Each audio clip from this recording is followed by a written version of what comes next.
आप पीड़ित हैं इससे? सर मुझे यदि आप बात करना चाहें उसके बारे बिल्कुल में। बिल्कुल। सडनली मुझे ऐसे लगा कि मेरे पेट में एक अजीब सा एक फीलिंग होता था, लाइक एक खालीपन मैं महसूस करती थी।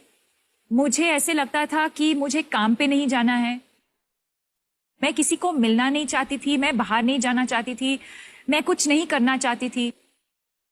काफी बार I don't know if I should say this, but जीने की जो I didn't feel like living any more. I felt like I had no purpose. और मैं बार बार रो पड़ती थी।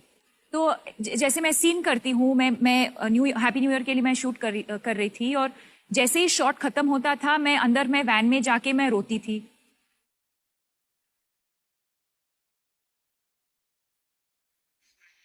और मुझे खुद पता नहीं था कि मैं क्यों रो रही हूँ या मैं ऐसे फील क्यों कर रही हूँ।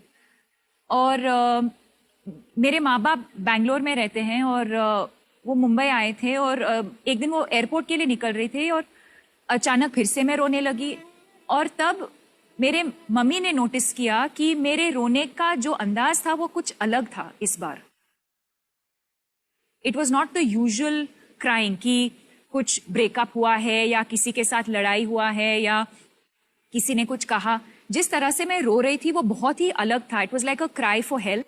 और उन्होंने तुरंत मुझे कहा कि आप प्लीज आप साइकियाट्रिस्ट को फोन करें, जो नॉर्मल डॉक्टर से अलग होते हैं। और जैसे ही मैंने उनको फोन लगाया, उन्होंने कहा कि आपको तुरंत अपॉइंटमेंट लेना है और आपको आके मुझे मिलना है, because she could make out in my voice कि मैं बीमार थी।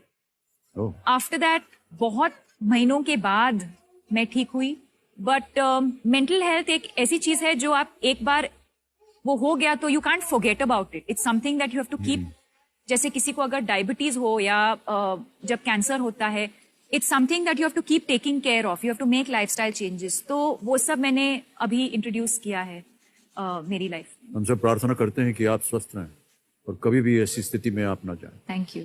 लेकिन आपने अपनी व्यक्तिगत बात को हम सब के सामने आपने इसका वर्णन किया है। इससे न जाने बहुत से लोग जो हैं प्रभावित होंगे और सोचेंगे